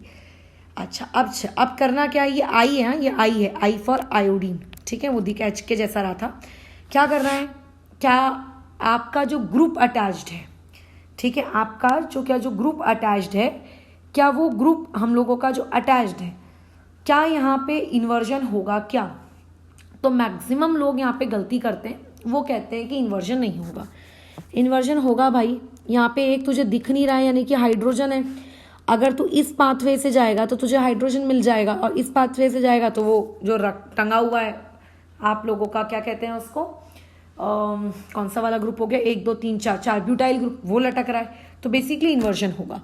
ठीक है, तो जिनको लगता है कि इन्वर्जन नहीं होगा उनको बता देते हैं यहाँ पे इन्वर्जन होने वाला है। कैसा होगा, जो लटक रहा है उसको कोई फर्क पड़ेगा कि नहीं, जहाँ H है वो वहाँ से हट के I की जगह आ जाएगा। और अब मैं बता दूँ, ये I है, इसको मैं I स्टार कर देती हूँ, मतलब एक I नॉर्मल I है और एक हमने रेडियो एक्टिव I लिया है, तो होगा क्या, वो जो नॉर्मल I है वो बाहर चला जाएगा और उसके बदले में आपका रेडियो एक्टिव I इस तरीके से अंदर आ जाएगा। तो ऐसा होगा, ज्योमेट्री जो है आप लोगों की क्या होगी, इन्वर्ट होगी। ठीक है, ध्यान रखना, ज्योमेट्री इन्वर्ट होगी। इवन जब तुम्हें मैं फिंकलस्टीन रिएक्शन पढ़ाऊंगी तो फिंकलस्टीन रिएक्शन का एक बहुत ही खूबसूरत सा एप्लीकेशन है, वो भी हम लोग पढ़ेंगे। ठीक है, एक और जैसे क्वेश्चन देखते हैं आपको। SN2 रिएक्शन में इसमें सबसे ज़्यादा रिएक्टिव कौन है आपको वो बताना है। ऑप्शंस तुम्हारे सामने कुछ ऐसे दिए हैं, CH2 double bond CH single bond CH2 यहाँ पे Br, फिर आपको दिया है C6H5 यहाँ पे CH2 यहाँ पे Br, यहाँ पे दिया है CH3 C double bond O CH2 और यहाँ पे Br, और डी ऑप्शन में आपको दिया है CH3O CH2 और यहाँ पर Br, बराबर। ठीक है, देखो सबसे पहले ये 1 डिग्री, ये भी 1 डिग्री, ये भी 1 डिग्री, ये भी 1 डिग्री, ओ माय गॉड ये तो सभी 1 डिग्री हैं। फिर अब क्या करें, उनके आजू बाजू की बीटा पोजीशन देखो, इसकी बीटा पोजीशन पे डबल बॉन्ड आ गया, वेरी गुड। यहाँ तो कोई बीटा पोजीशन नहीं है बट बेसिकली ऑक्सीजन और ऑक्सीजन के ऊपर लोन पेयर। तो क्या ये ऑक्सीजन विथ लोन पेयर आप लोगों को नहीं लगता इलेक्ट्रॉन डोनेट करने का काम करेगा, है ना, ये इलेक्ट्रॉन देने का काम करेगा? अच्छा नहीं है, फिर ये छोड़ दो, मतलब डी तो नहीं हो सकता। अब जैसे कि तुम्हें पता है C double bond O group, C double bond O -R से इलेक्ट्रॉन खींचेगा। ठीक है, इसीलिए इसमें क्या होगा, आप लोगों का ये सबसे ज्यादा रिएक्टिव होगा। ये क्या होगा, आपका सबसे ज्यादा रिएक्टिव होगा किसके प्रति, SN2 रिएक्शन के प्रति। ठीक है, तो इस तरीके के क्वेश्चन हम लोगों को देखने को मिलते हैं जिसमें आपको रिएक्टिविटी के अकॉर्डिंग अरेंज करने को बोल रहा है, कभी किसके अकॉर्डिंग अरेंज करने को बोल रहा है, वगैरह वगैरह। जैसे कि मान लेते हैं एक और क्वेश्चन है, ये आपको रिंग दी है, यहाँ पे Br लगा है, यहाँ पे मैंने लिखा ROH और लिख दिया एसीटोन। बताइए प्रोडक्ट क्या बनेगा। तो अब कई लोगों के अंदर से फीलिंग आ रही होगी जिन लोगों ने SN1 को बहुत कूट कूट के देखा है कि चलिए मैडम CPC बना लेते हैं। मैं बता दूं कि आपके SN2 मैकेनिज्म में कभी कोई कार्बोकैटायन नहीं बनता, और अगर कोई कार्बोकैटायन नहीं बन रहा है इसका मतलब किसी भी प्रकार का कोई भी रीअरेंजमेंट भी नहीं हो रहा है, और अगर रीअरेंजमेंट नहीं होगा तो CPC भी नहीं बनेगा। तो बेसिकली जहाँ Br है उसको हटाना है और उसकी जगह किसको लगाना है, OH को लगाना है। ठीक है, बस सिंपल कहानी, इतना सा, और कुछ नहीं करना है। ठीक है ना, ओके, ये है आज से। बताओ क्या बनेगा प्रोडक्ट, कोई कार्बोकैटायन नहीं, कुछ नहीं, तो बस क्या करना है, Cl को हटाना है और उसकी जगह साइनाइड लगाना है। देख लेना कहीं मैं कार्बन ऊपर नीचे तो नहीं कर दे रही हूँ। ठीक है, हो सकता है गिनती करते करते मेरे से कार्बन की क्वांटिटी थोड़ी सी ऊपर नीचे हो जाए, बस यही आपकी कहानी है। हाँ, अब जब आप किसी भी लिविंग ग्रुप को हटाते हो तो हटाने से पहले आप ये ज़रूर चेक कर लें कि कहीं पर आप लोगों का वो जो पर्टिकुलर लिविंग ग्रुप है, कहीं वो आप लोगों का क्या तो नहीं है, वो कहीं आप लोगों का कायरल तो नहीं है उसका सबस्ट्रेट। अगर उसका सबस्ट्रेट कायरल होगा तो आपको ध्यान देना पड़ेगा। अब जैसे मान लो ये आप लोगों के पास एक क्वेश्चन है, ये डैश पोजीशन पे मैंने H बनाया, इसकी ये वाली पोजीशन पे मैंने Cl बनाया, यहाँ पे आप लोगों का वेज वाली पोजीशन Me और ये डैश वाली पोजीशन H। अब मैं तुमसे कह रही हूँ OH निगेटिव डालना है। ठीक है, आपको SN1 करवानी है और मुझे बताओ प्रोडक्ट क्या होगा। ठीक है ना, ओके। फिर मैं तुमसे ये कह रही हूँ कि यहाँ पे आपको OH निगेटिव डाला गया है और यहाँ पे SN2 करना है। बोलो प्रोडक्ट क्या है, बताओ प्रोडक्ट बताओ। तो क्या करोगे भैया, SN1 रिएक्शन में तो पूरी दुनिया जानती है कि कार्बोकैटायन बनता है और SN2 में तो कुछ नहीं बनता। तो आप एक काम करो, पहले SN2 को कर लो, जो आसान है पहले मैं उसको कर लेती हूँ। ये लो, ये हमारा SN2 का ये आंसर होगा, ये हम लोग आंसर लिख रहे हैं। बस क्या होगा, आपका लिविंग ग्रुप जाएगा और उसके बदले में कौन आएगा, आपका न्यूक्लियोफाइल आएगा। तो हमें बेसिकली क्या करना है, Cl की जगह हमको क्या लिखना है, OH लिखना है। बट ये वाली जो पोजीशन है, अरे यार ये वाली जो पोजीशन है, डोंट यू थिंक ये आप लोगों की कायरल पोजीशन है। अगर ये कायरल पोजीशन है तो यहाँ पे आपको ज्योमेट्री क्या होगी, इन्वर्ट होकर मिल जाएगी। अगर ये ज्योमेट्री इन्वर्ट होकर मिल गई, इसका मतलब क्या कि डैश पे जहाँ H था वो H अब कहाँ चला गया होगा, आप लोगों के वेज पर, और Cl के बदले तो वैसे भी OH को ही आना था, है ना, तो Cl के बदले वैसे भी OH को आना था, तो ये आ जाएगा OH। ये आपका आंसर है। वैसे ही तुम लोगों को यहाँ पे SN1 का भी मैंने पूछा, बताओ यहाँ पे आंसर क्या होगा। तो याद रखना SN1 में हमेशा दो प्रोडक्ट मिलते हैं, एक रिटेंशन वाला प्रोडक्ट मिलता है और एक आप लोगों को कौन सा वाला प्रोडक्ट मिलता है, इन्वर्जन वाला। ठीक है, तो जो इन्वर्जन वाला प्रोडक्ट आप लोगों को मिलेगा, एक मिनट, ठीक है, जो आप लोगों को इन्वर्जन वाला प्रोडक्ट मिलेगा वो आपका जो इन्वर्जन वाला प्रोडक्ट है वो एग्जैक्टली यही होगा। ये जो हमने बनाया ये भी तो इन्वर्जन प्रोडक्ट ही है ना भाई, तो ये इन्वर्जन प्रोडक्ट जैसा यहाँ बना है सेम टू सेम वही इन्वर्जन प्रोडक्ट यहाँ पे भी मिलेगा, है ना। SN1 में आपको इन्वर्जन भी मिलता है और साथ ही साथ में आपको रिटेंशन भी मिलता है, तो इन्वर्जन तो दोनों में ही कॉमन होगा। आपको बस क्या करना है, रिटेंशन वाला प्रोडक्ट बनाना है। तो रिटेंशन वाले प्रोडक्ट में बोलो क्या होगा, आपके डैश पर कौन था, H था, अभी भी H वहीं रहेगा, और आपके वेज पे बोलो क्या आ जाएगा, OH। ये जो आपने प्रोडक्ट बनाया है ये कौन सा है, रिटेंशन। यहाँ पे आपको दोनों चीज़ें मिलेंगी। समझ रहे हो कैसा डिफरेंस क्रिएट हो जाता है आंसर में, अगर SN1 SN2 दोनों हो रहा है तो। एक और क्वेश्चन में आते हैं। क्वेश्चन तुम्हें दिया है साइक्लोपेंटेन, अरे वाह, यहाँ पे आपको लगा दिए हैं ब्रोमीन, यहाँ पे आपको लिख दिए हैं aqueous AgNO3। As you know AgNO3 की बड़ी इच्छा होगी क्या करने की, बताओ, Br को निकाल के AgBr बनाने की, इसको बहुत खुशी होगी। और सिंस तुम जानते हो कि Ag आप लोगों का एक प्रकार का कैटलिस्ट है, किसका कैटलिस्ट है, SN1 रिएक्शन का कैटलिस्ट है, यानी कि इनडायरेक्टली क्या मैं ये कह सकती हूँ ये रिएक्शन आप लोगों के SN1 मैकेनिज्म के थ्रू जाएगी, बिल्कुल कह सकते हैं। अब देखो इसमें होता क्या है, जो स्टूडेंट होता है ना वो पता है क्या करता है, पगले लोग, जो हमारे पगले लोग होते हैं, जिन लोगों को कुछ भी ऐसा लगता है कि पढ़ाया नहीं गया है, वो पगले लोग क्या करते हैं, अपने आंसर में ये घर झोपड़ा बना लेंगे, यहाँ पे Br को हटा देंगे, बस खत्म हो जाती है उनकी कहानी। ये बस पता नहीं क्या करते उठपटांगे, Br को हटा देंगे और इसे, अच्छा Br को हटाने के बाद ये जो वर्ड एक्वस है, ये एक्वस यानी कि H2O, और H2O यानी कि ये यहाँ का सॉल्वेंट है, और यहाँ पे लगा देंगे OH।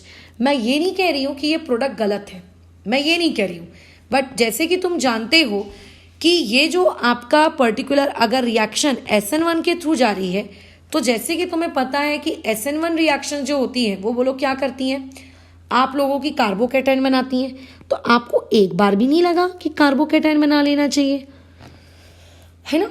अगर तुम इस कार्बोकेटाइन को बनाओगे तो ये तुम्हें ही लगता है ये कार्बोकेटाइन खुद को रीअरेंज करके कुछ इस तरीके की स्पीशीज बना लेगा, और अगर ये इस तरीके की स्पीशीज बना लेगा तो आपका आंसर कुछ ऐसा आएगा, ये ऐसा, बराबर ये ऐसा आएगा। अच्छा, ज़रूरी है क्या रिंग एक्सपेंशन ही हो, है ना, शिफ्टिंग भी तो हो सकती है, यानी कि ये वाला कार्बोकेटाइन हो सकता है ना यहाँ भी शिफ्ट हो जाए, ये भी तो एक पॉसिबिलिटी है ना। ऐसा नहीं कि कोई एक ही चीज़ होती है 100%, सारी पॉसिबिलिटी साइड बाय साइड चलती रहती हैं। ऐसा भी हो सकता है कि कार्बोकेटाइन यहाँ आ जाए, अगर कार्बोकेटाइन यहाँ आ जाएगा तो फिर आपका प्रोडक्ट एक ये भी तो बन सकता है, ये तो बेसिकली यहाँ पे टोटल 3 प्रोडक्ट्स बनते हैं। हाँ, बट ये जो प्रोडक्ट होता है ये आप लोगों के मेजर क्वांटिटी में होता है, ठीक है, मतलब ये सबसे ज़्यादा, और सबसे लीस्ट क्वांटिटी में जो बनता है वो ये बनता है, और ये जो है ये आप थोड़ा बीच का है, ये दोनों क्वांटिटी में बनता है, ठीक है। तो रिएक्शन को आइडेंटिफाई करना कि कौन सी SN1 है कौन सी SN2 है वो आपको आना चाहिए, ठीक है। और जैसे ही आप आइडेंटिफाई कर लोगे आपको फटाफट आंसर आ जाएगा। फिलहाल अभी तो ये वाली चीज़ हम लोग यहाँ पे रोकते हैं, क्योंकि अब आगे जो मुझे तुम्हें क्वेश्चंस कराने हैं वो प्योरली SN1 के नहीं कराने या प्योरली SN2 के नहीं कराने, वो मुझे तुम्हें मिक्सचर कराना है। यानी कि अगर सवालों में आपको SN1 और SN2 एक साथ पहचानने को दिया जाए तब आप कैसे करोगे, है ना। तो वो वाली चीज़ हम लोग कल करेंगे। अच्छा, एक टॉपिक मुझे और बताना था, वो पोलैरीमीटर वाला जो मैंने बोला था कि मैंने बताया नहीं है, बता देती हूँ मैं, ठीक है, मैं अभी बता देती हूँ, वो वाला टॉपिक बता देते हैं। और कल अगेन हम लोग क्या करेंगे, SN1 और SN2 के प्रैक्टिस क्वेश्चंस ही करेंगे। बस आप याद रखना, कितना ज़्यादा पढ़ते हो उस पर चीज़ें रहती ही नहीं है, आप कितना अच्छा पढ़ते हो, कितना प्रैक्टिस के साथ पढ़ते हो, वो चीज़ें रहती है। अच्छा, अब इस पूरी प्रोसेस में मैंने कहीं भी बेंजीन रिंग वाला सब्स्टिट्यूशन आपको नहीं सिखाया, मतलब बेंजीन रिंग पे न्यूक्लियोफिलिक सब्स्टिट्यूशन मैंने तुमको नहीं सिखाया है, और मैं अभी सिखाने भी नहीं वाली हूँ। बेंजीन रिंग पे जो न्यूक्लियोफिलिक सब्स्टिट्यूशन रिएक्शन होता है ना, ये हम लोग सीखेंगे आपके कौन से वाले चैप्टर में, आपका ये कौन सा चैप्टर आएगा, अल्काइल हैलाइड्स, वहाँ पे सीखेंगे, ठीक है, लगे तो मैं उस चीज़ का वीडियो लिंक तुम्हें इसमें ग्रुप में नेक्स्ट वीडियो में शेयर कर दूंगी, जब मुझे चाहिए होगा बता भी दूंगी, ताकि तुम उसको पढ़ के रखो पहले से, और बाद में पढ़ोगे तो चीज़ें क्या होंगी, बस रिकॉल और रिवाइज होंगी। अभी तक तुम्हें ऐसा लग रहा होगा कि सब्सटीट्यूशन आपके दो ही प्रकार का होता है, एक होता है SN1 और एक होता है आप लोगों का SN2।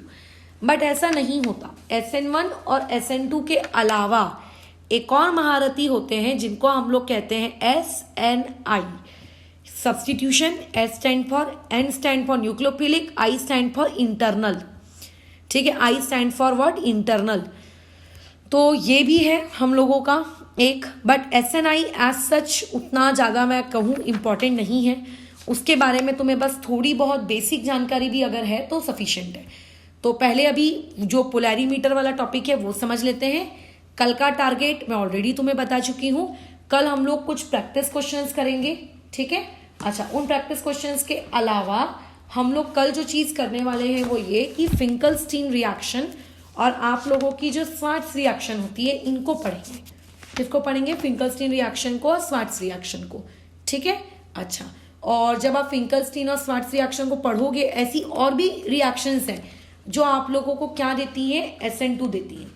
तो आपको बेसिकली जितनी भी रिएक्शंस SN2 देती है उन सबको अभी पढ़ पढ़ के रखना है, और जितनी भी रिएक्शंस आप लोगों को SN1 देती हैं आपको बेसिकली उन सारी रिएक्शंस को क्या करना है, पढ़ के रखना है, ताकि फ्यूचर में जब आप उन चैप्टर्स को पढ़ोगे ना तो उन चैप्टर्स में ये रिएक्शन वापस रिपीट होंगी, तो उस वक्त रिविजन भी हो जाएगा, प्लस आप लोगों की चीजें दोबारा तिबारा पढ़ने से आपको याद भी रहेंगे कि अच्छा ये ऐसे ये ऐसे ये ऐसे। ठीक है, समझ रहे हो। अच्छा, अब इसमें बस एक चीज मैं तुम्हें बता देती हूँ, इसको थोड़ा सा याद रखो नहीं तो गड़बड़ा जाओगे। जैसे अगर आपको मैंने रिएजेंट दे दिया NaOH, तो इस NaOH वाले रिएजेंट में न्यूक्लियोफाइल कौन है। ठीक है, मैं ऐसे बहुत सारे रिएजेंट लिख देती हूँ और आप उसमें मुझे न्यूक्लियोफाइल बताते जाओ। एक्वस Ag2O, ड्राई Ag2O, किस चीज में क्या न्यूक्लियोफाइल होगा, ये आपको आगे रिएक्शन वाले सवाल करने में मदद करेगा, है ना, क्योंकि आपको क्या करना होता है, लिविंग ग्रुप को हटाना होता है और उसके बदले न्यूक्लियोफाइल तो लाना होता है, तो इसीलिए उस वक्त तुम्हारी हेल्प करेगा। NaCN, AgCN, NH3 axis quantity में, उसके बाद silver salt of carboxylic acid, ये Ag, और यहाँ पे anhydride CH3 C double bond OOET। अच्छा, एनहाइड्राइड नहीं है, ये C डबल बॉन्ड O और ये OET। चलो बोलो क्या हो जाएगा। सबसे पहले आप लोगों के पास NaOH क्या होगा, इसका न्यूक्लियोफाइल OH निगेटिव। ठीक है, एक्वस Ag2O, एक्वस या फिर हो सकता है वहां पे वर्ड लिखकर आ जाए मॉइस्ट, कुछ भी लिख के आ सकता है। इसका मतलब पानी है, पानी है इसका मतलब पानी का न्यूक्लियोफाइल क्रिएट होगा। बोलो क्या, OH। Ag2O तो वहां पे भैया कोई काम का नहीं है। अब बात आती है आपके ड्राई Ag2O की। तो फिलहाल मैं बता देती हूँ ये चीज का आंसर अभी के लिए हम लोग ब्लैंक छोड़ देते हैं, बाद में इसको देखेंगे क्या आएगा जब हम अल्काइल लाइट का चैप्टर पढ़ेंगे। NaOET, इसको तोड़ो, बोलो क्या होगा, Na पॉजिटिव O के ऊपर निगेटिव, तो O निगेटिव और साथ में ET, ये आप लोगों का क्या कहलाएगा इस पर्टिकुलर क्वेश्चन का न्यूक्लियोफाइल। यहाँ तो पहले से निगेटिव पॉजिटिव क्रिएट करके दिए हैं, तो CH3 C triple bond C negative, ये क्या कहलाएगा, न्यूक्लियोफाइल कहलाएगा। ठीक है, अच्छा, यहाँ पे NaCN में Na positive CN negative nucleophile है। अगर AgCN है तो ध्यान दीजिएगा, डेंजर जोन। अब हम में से मैक्सिमम लोगों को लगता है कि अगर AgCN है तो वहां पे भी आपका क्या कहते हैं CN निगेटिव होगा, बट नहीं, यहाँ होता है NC निगेटिव। NC निगेटिव का मतलब होता है आइसोसाइनाइड, और ऊपर वाले का मतलब क्या होता है, साइनाइड। दोनों में डिफरेंस आ गया। ठीक है, ध्यान रखेंगे। अब अमोनिया ले लिया हो एक्सेस क्वांटिटी में, अब तो ये बना लेता है NH2 निगेटिव, ये यहाँ से क्रिएट होता है। ठीक है, यहाँ से क्या हो जाएगा, अच्छा O खा गए हम, Ag के ऊपर पॉजिटिव रहेगा और इतने रिमेनिंग पार्ट के ऊपर निगेटिव रहेगा, यानी कि ये पूरी की पूरी स्पीशीज आपकी क्या बनेगी, न्यूक्लियोफाइल बनेगी। अच्छा, इस नीचे वाले में आ जाओ। नीचे वाले में क्या लगता है मैडम, आप क्या लगता है तुमको कौन रहेगा। तो इसमें ये जो दो दो हाइड्रोजन दिख रहे हैं ना आपको यहाँ CH2 के, इसमें से एक हाइड्रोजन चला जाता है, ठीक है, अपने इलेक्ट्रॉन देकर। तो बेसिकली CH निगेटिव, और ये आप लोगों का वैसे का वैसा ही ये पूरा पार्ट है। तो ये आप लोगों का न्यूक्लियोफाइल रहेगा। तो कल को कोई भी रिएजेंट दिया जा सकता है, उस रिएजेंट के अंदर से न्यूक्लियोफाइल आपको पहचानना होता है, और बस उसको लिविंग ग्रुप की जगह पे आपको क्या होना होता है, चिपकाना होता है। बस इतना सा काम होता है आपका, और इतने से काम में ही हम लोगों के क्या हो जाते हैं, पसीने छूट जाते हैं। क्योंकि हम लोग ज़्यादातर क्वेश्चंस जो अपनी डे टू डे लाइफ में टैकल करते हैं, NaOH होता है, KCN होता है, तो हम लोगों को इस तरीके के क्वेश्चंस में अगर कल को न्यूक्लियोफाइल ढूंढने को कहा जाए तो हम लोगों की सिट्टी पिट्टी गुल हो जाती है, ठीक है, इस वजह से। ठीक है, अब जो टॉपिक मुझे बताना था आखिरी में, उसको ध्यान रख से सुनते हैं। टॉपिक बेसिकली आप लोगों के पोलैरीमीटर के बारे में है। पोलैरीमीटर देखो एक तरीके से जो डिवाइस होती है, जिस डिवाइस का काम होता है कि कोई भी अगर उसके अंदर में क्या डाल के रखा जाए, कोई सब्सटेंस डाल के रखा जाए, तो बेसिकली वो पोलैरीमीटर क्या करता है, आप लोगों के उस पर्टिकुलर सब्सटेंस का वो जो एंगल ऑफ रोटेशन होता है ना, वो एंगल ऑफ रोटेशन को वो क्या करता है, मेजर करता है। मैं पोलैरीमीटर का यूज़ किया गया था, और पोलैरीमीटर का यूज़ करके क्या किया गया था, इस चीज़ को प्रूव किया गया था। मतलब यहाँ से टू प्रूव, पोलैरीमीटर का यूज़ करके हमने ये टू प्रूव किया था कि SN2 मैकेनिज्म में only back side attack possible होता है। SN2 मैकेनिज्म में क्या होता है, सिर्फ और सिर्फ कौन सा अटैक पॉसिबल होता है, सिर्फ बैक साइड अटैक। हर चीज जो आपको ऑर्गेनिक में लिखाकर दी जाती है, उसका कुछ ना कुछ याद रखना, पीछे का एक बैकग्राउंड होता जरूर है, ठीक है। ऐसा नहीं होता कहीं से भी आई और टपक गई, ऐसा नहीं होता, कुछ ना कुछ उसका बैकग्राउंड होता जरूर है। तो ये पोलैरीमीटर को हमने यूज किया था, और हमने ये प्रूव किया था कि हाँ करके SN2 मैकेनिज्म में सिर्फ बैक साइड अटैक पॉसिबल है। अभी मैं वो कैसे प्रूव किया था उसकी कहानी में नहीं जा रही हूँ। इससे एक सवाल, मतलब ये जो प्रूफ करने वाला जो पूरा सेटअप है ना, इस पूरे सेटअप से एक सवाल ऑलरेडी आपके एग्जाम्स वगैरह में पूछा जा चुका है। देखो कैसे, आप लोगों को ये इस तरीके का एक मॉलिक्यूल दिया है, यहाँ H, यहाँ I, यहाँ पे Me, और यहाँ पे है आप लोगों का C6H13। इसमें हमने डाला NaI। अभी तुमको बताए हैं NaI और एसीटोन क्या होता है, ये फिंकलस्टीन होता है, ठीक है। अच्छा, और ये क्या है, आप लोगों का SN2 है। एक मिनट, ये श्रेयन बाबू DPP के बारे में कहाँ से बात कर रहे हो, तो मैंने दिया ही नहीं है कहीं, सर ने तो शेयर नहीं कर दी पहले ही तुमको। अच्छा, ये ऑर्गेनिक वाले की बात कर रहा है, मुझे लगा फिजिकल की बात कर रहा है, ठीक है। तो NaI/ एसीटोन, और ये रिएक्शन क्या करती है, आप लोगों का SN2 दे रही है।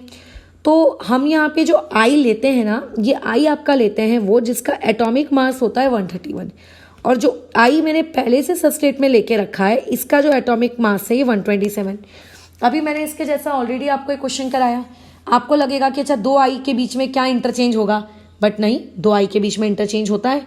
और जैसा कि हम जानते हैं कि SN2 मैकेनिज्म वालों में इन्वर्जन हो जाता है, राइट।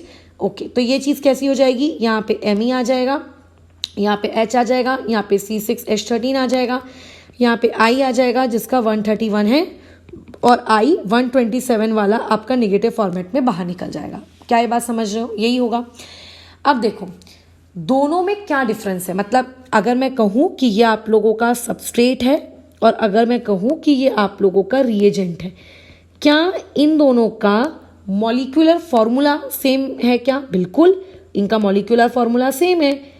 अब बस आपने आई को क्या किया, एक आइसोटोप लिया है ना। आई क्या है, एक आइसोटोप है और कुछ नहीं, बल्कि लेकिन मॉलिक्यूलर फॉर्मूला तो सेम ही है। क्या यहाँ पर कोई नया प्रोडक्ट बन रहा है? नहीं, यहाँ पे कोई भी नया प्रोडक्ट भी नहीं बन रहा, वो तो सेम ही चीज है। बस सिर्फ क्या हुआ है, आपका एंगल ऑफ रोटेशन चेंज हो गया।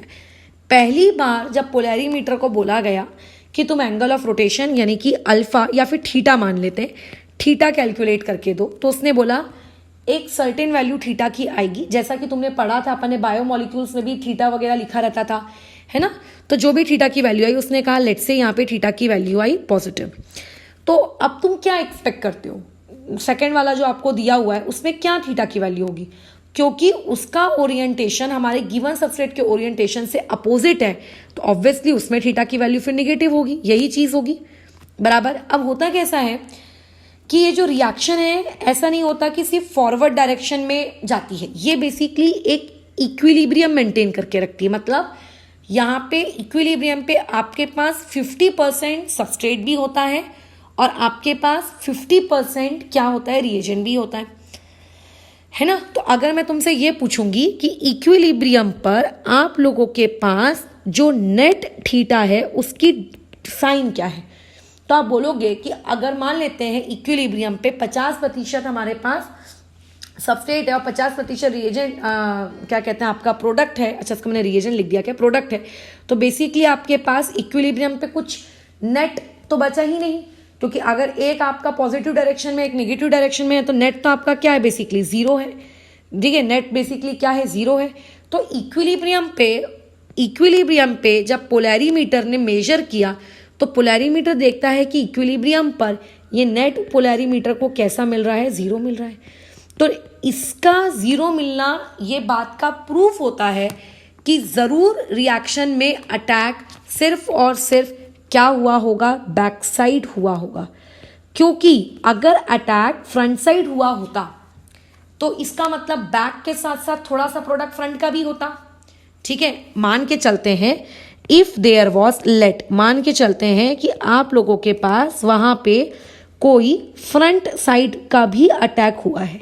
अगर फ्रंट साइड का भी अटैक हुआ होता, अरे बाप रे, ठीक है, बताओ, अगर मान लेते हैं फ्रंट साइड में भी अटैक हुआ होता तो फ्रंट साइड के अटैक होने की वजह से तुम्हें नहीं लगता कि इक्विलिब्रियम पर आप लोगों के पास क्या होता, रिएक्टेंट होता, प्रोडक्ट होता, कौन सा वाला प्रोडक्ट, जिसका थीटा निगेटिव है, एक वो वाला रहा होता और एक फ्रंट साइड वाला भी रहा होता, तो इन दोनों की वजह से तो आंसर जीरो आ जाता।